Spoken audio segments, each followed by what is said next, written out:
55 മുകളിൽ പ്രായമുള്ള സ്ത്രീ, ഏറെക്കുറെ 60ഓളം പ്രായമുള്ള സ്ത്രീ തൻ്റെ ഫീലിങ്സും ഫാൻറ്റസിയും ഒക്കെ തീർക്കാൻ വേണ്ടി ചെറുപ്പമായൊരു പയ്യനെ വീട്ടിലേക്ക് വിളിക്കുന്നു. അതാണ് 2022 ഇറങ്ങിയ ഗുഡ് ലക്ക് ടു യു എന്ന മൂവിയുടെ കഥ. അപ്പം നമുക്ക് ടൈം കളയാതെ നേരെ വീഡിയോയിലേക്ക് പോകാം. ഈ കഥ തുടങ്ങുന്നത് നാൻസി എന്ന 55 വയസ്സുള്ള ഒരു സ്ത്രീയെ കാണിച്ചുകൊണ്ടാണ്. അവളൊരു ഹോട്ടൽ റൂമിൽ നേർവസായി കാത്തിരിക്കുന്നു. ബാഗ് തുറന്ന് ഇടയ്ക്കിടയ്ക്ക് നോക്കുന്നുണ്ട്. കണ്ണാടിയിൽ തന്നെയും നോക്കുന്നുമുണ്ട്. ഇടയ്ക്ക് മൈൻഡ് ഒന്ന് സെറ്റ് ചെയ്യാൻ വേണ്ടി ഫേസ് പാക്ക് പോലും എടുത്തിടുന്നുണ്ട്. അപ്പോഴാണ് ഡോറിൽ അത് കൊട്ടുന്നത്. വാതിൽ തുറന്ന് നോക്കുമ്പോഴോ അവിടെ നിൽക്കുന്നത് ലിയോ എന്നൊരു യുവാവാണ്. അത്യാവശ്യം ലുക്കും കോൺഫിഡൻറ്റുമായ ഒരാളാണ്. അവൻ അകത്തേക്ക് കയറി വരുന്നു. നൈസായിട്ട് നാൻസിയുടെ കവിളിലൊന്ന് അവൻ ചുംബിക്കുന്നു. അത് നാൻസിക്ക് കുറച്ച് ആശ്വാസമൊക്കെ നൽകുന്നുണ്ട്. എങ്കിലും അവൾ ഇപ്പോഴും കുറച്ച് നെർവസ് ആയിട്ടാണുള്ളത്. ലിയോ ഒരു പ്രൊഫഷണൽ എക്സ്പേർട്ടാണ്. എന്തിലാണെന്ന് വെച്ചാൽ സ്ത്രീകളെ പ്രത്യേകമായി ഇതുപോലെ ഒന്ന് ഫീൽ ചെയ്യിപ്പിക്കുന്നതാണ് അവൻ്റെ ജോലി. ഇന്ന് നാൻസി തൻ്റെ ലൈഫിൽ നഷ്ടപ്പെട്ട സന്തോഷമൊന്ന് അനുഭവിക്കാൻ വന്നതാണ്. പക്ഷെ ലിയോ വളരെ ചെറുപ്പമായതുകൊണ്ട് നാൻസിക്ക് തൻ്റെ പ്രായത്തെക്കുറിച്ച് ഓർക്കുമ്പോൾ എന്തൊക്കെയോ പോലെ തോന്നുന്നുമുണ്ട്. അവൻ അവൾക്ക് ഡ്രിങ്ക് ഓഫർ ചെയ്യുന്നു. അവൻ ഇരുന്ന് സംസാരിക്കാനായിട്ടും തുടങ്ങുന്നുണ്ട്. നാൻസി അവനോട് ചോദിക്കുന്നുണ്ട്, ഇങ്ങനെ വയസ്സായ ഒരാളുമായിട്ട് ഇതുപോലൊക്കെ ചെയ്യുന്നതിൽ നിനക്ക് എന്തെങ്കിലും പ്രശ്നമുണ്ടോ എന്ന്. പക്ഷേ ലിയോ ആണെങ്കിലോ നല്ല കാമായിട്ട് അവനൊരു പ്രശ്നമില്ലെന്ന് പറയും. അവൻ അവളെ റിലാക്സ് ആക്കാൻ വേണ്ടി വീണ്ടും ഒന്ന് ചുംബിക്കുന്നു.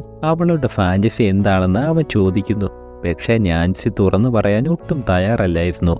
അവൾക്ക് ഇതെല്ലാം വേഗം തീർത്തിട്ട് എങ്ങനെങ്കിലും ഒന്ന് പോയാൽ മതിയെന്നേ ഉള്ളൂ. പിന്നെ അവൾ തൻ്റെ ജീവിതത്തെക്കുറിച്ച് പറയാൻ തുടങ്ങുന്നു. 2 വർഷം മുമ്പ് ഭർത്താവ് മരണപ്പെട്ടു. അതിനു മുമ്പ് പോലും അവൾ ഒരിക്കലും യഥാർത്ഥ സ്നേഹമെന്തെന്ന് അനുഭവിച്ചിട്ടേ ഇല്ല. അതുമാത്രമല്ല, നാൻസി ഒരു ടീച്ചറായിരുന്നു. അവർക്ക് 2 കുട്ടികളുമുണ്ട്. എന്നാലും ആ കുട്ടികളുമായിട്ടും അവൾ അടുപ്പത്തിലല്ല. പതിയെ ലിയോയും അവൻ്റെ കാര്യങ്ങളൊക്കെ പറയുന്നു. കോളേജിനായി പണം സമ്പാദിക്കാനാണ് അവൻ ഈ ജോലി ചെയ്യുന്നത് എന്നൊക്കെയാണ് അവൻ പറയുന്നത്. 2 പേരും വർത്തമാനം പറഞ്ഞുകൊണ്ടിരിക്കുമ്പോൾ അവളെ കിടക്കയിലേക്ക് വിളിക്കാൻ ലിയോ ശ്രമിക്കുന്നു. നാൻസി പറയുന്നു, എനിക്ക് ആദ്യം നിന്നെക്കുറിച്ച് കൂടുതൽ അറിയണമെന്ന്. അങ്ങനെ നാൻസി അവിടുന്ന് ബാത്റൂമിലേക്ക് പോകുന്നു. ഒരു പ്രത്യേക ഡ്രസ്സും ഇട്ടുകൊണ്ട് അവൾ വീണ്ടും എത്തുന്നു. ലിയോ അവളെ കണ്ടപ്പോൾ ശരിക്കും ഞെട്ടിപ്പോയി. അവളെ കാണാൻ അടിപൊളിയാണെന്ന് ലിയോ അവളോട് തുറന്നു പറയുന്നുമുണ്ട്. അങ്ങനെയൊക്കെ ആണെങ്കിൽ പോലും നാൻസിക്ക് നല്ല പേടിയുണ്ട്. അവളിടയ്ക്ക് ലിയോയോട് അവിടുന്ന് പൊക്കോളാനൊക്കെ പറയുന്നു. എന്നാൽ ലിയോ ആണെങ്കിലോ, നിനക്ക് സന്തോഷം തോന്നുന്നത് വരെ ഞാൻ ഇവിടെ തന്നെ ഉണ്ടാകുമെന്നും പറയുന്നു. ഇതൊക്കെ കേട്ട നാൻസിക്ക് വലിയ ആശ്വാസമായി. അവൾ തൻ്റെ വിവാഹ ജീവിതത്തെക്കുറിച്ച് ലിയോയോട് തുറന്നു പറയുന്നു. ഭർത്താവ് ഒരിക്കലും അവളുടെ ഫീലിങ്സ് എന്താണെന്ന് ചോദിച്ചിട്ടില്ലെന്നും മൊത്തത്തിൽ തകർന്ന ഒരു ജീവിതമായിരുന്നെന്നുമൊക്കെ അവൾ പറയുന്നു. അങ്ങനെ ഇവിടെ നിന്നാണ് അവരുടെ ബന്ധം ശരിക്കും തുടങ്ങുന്നത്. കുറച്ച് ദിവസങ്ങൾക്ക് ശേഷം നാൻസി വീണ്ടും ലിയോയെ വിളിക്കുന്നു. ഈ തവണ അവൾ ഒരു ലിസ്റ്റ് തയ്യാറാക്കിയിട്ടുണ്ട്. ജീവിതത്തിൽ ഒരിക്കലും ട്രൈ ചെയ്യാൻ ധൈര്യമില്ലാത്ത കുറേ കാര്യങ്ങളുടെ ലിസ്റ്റാണത്. എന്താണെന്ന് നിങ്ങൾക്ക് പിടികിട്ടി കാണുമല്ലോ. ഇതൊക്കെ കേട്ട ലിയോ ആണെങ്കിൽ അവളെ എൻകറേജ് ചെയ്യുന്നുണ്ട്.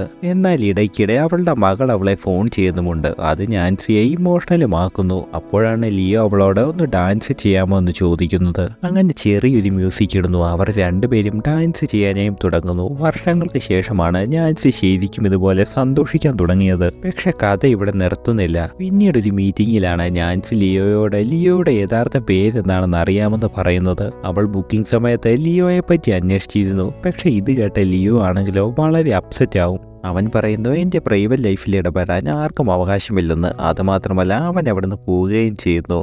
അപ്പോഴാണ് അവൻ തൻ്റെ യഥാർത്ഥ പേരും അവളോട് പറയുന്നത് ഹെൻറി എന്നാണെന്ന്. അവൻ്റെ അമ്മയുമായി വലിയൊരു പ്രശ്നത്തിലാണ്. അവൻ്റെ അമ്മ അവനെ മൊത്തത്തിൽ ഉപേക്ഷിച്ചു. അതുകൊണ്ടാണ് ഈ ജോലി ചെയ്യേണ്ടി വന്നത്. അങ്ങനെ അവൻ അവിടുന്ന് പോയ ശേഷം നാൻസി മൊത്തത്തിൽ തകർന്നു പോകുന്നു. അവസാനം കുറേ നാളുകൾക്ക് ശേഷം നാൻസി വീണ്ടും ലിയോയെ വിളിക്കുന്നു. 2 പേരും വീണ്ടും കാണുന്നു. 2 പേരും എല്ലാ കാര്യങ്ങളും തുറന്ന് സംസാരിക്കുകയും ചെയ്യുന്നു. അങ്ങനെ ലിയോയും നാൻസിയും വീണ്ടും റൂമിലേക്ക് പോയി കാര്യങ്ങളെല്ലാം നടത്തുന്നു. ഇപ്രാവശ്യമാണ് നാൻസിക്ക് വേണ്ട പോലെ മൊത്തത്തിൽ തൃപ്തിയായത്. അങ്ങനെ നാൻസി അവളുടെ ലൈഫിൽ നല്ലപോലെ ഹാപ്പിയായി. എല്ലാ പരിപാടിയും കഴിഞ്ഞ് ലിയോ അവിടെ നിന്ന് പോകാനായും തുടങ്ങുന്നു. ലിയോ നാൻസിയോട് പറയുന്നു അവൻ എല്ലാ കാര്യവും അവൻ്റെ അമ്മയോട് പറഞ്ഞുവെന്ന്. അതായത് അവൻ്റെ ഈ ജോലി കാര്യങ്ങളെല്ലാം. പക്ഷേ ഇതൊക്കെ കേട്ട് അവൻ്റെ അമ്മയ്ക്കാണെങ്കിലോ ഒട്ടും അക്സെപ്റ്റ് ചെയ്യാൻ കഴിഞ്ഞില്ല. ഇപ്പോഴും അവൻ്റെ അമ്മയ്ക്ക് അവനോട് ഒട്ടും താല്പര്യമില്ല. പക്ഷേ എന്തൊക്കെയാണെങ്കിലും ലിയോയ്ക്ക് ഒരു വലിയ ഭാരം ഇറക്കി വെച്ചൊരു ഫീലാണ് ഇപ്പോഴുള്ളത്. ഇത് അവരുടെ അവസാനത്തെ കൂടിക്കാഴ്ചയാണ്. അത് രണ്ടുപേർക്കും അറിയുകയും ചെയ്യാം. അങ്ങനെ ലിയോ അവിടുന്ന് പോകുന്നു. ലിയോ പോയതിനു ശേഷം നാൻസി കണ്ണാടിക്ക് മുമ്പിൽ നിൽക്കുന്നു. ഈ യാത്ര വിലപ്പെട്ടതായിരുന്നുവെന്ന് അവൾക്ക് മനസ്സിലാകുന്നു. അവൾക്ക് അവൻ കൊടുത്തതാണെങ്കിലോ സെൽഫ് ലവും ജീവിക്കാനുള്ള ധൈര്യവുമൊക്കെയാണ്. അങ്ങനെ നാൻസി മിററിന് മുമ്പിൽ നോക്കി നിൽക്കുമ്പോൾ ഈ മൂവിയും ഇവിടെ തീരും.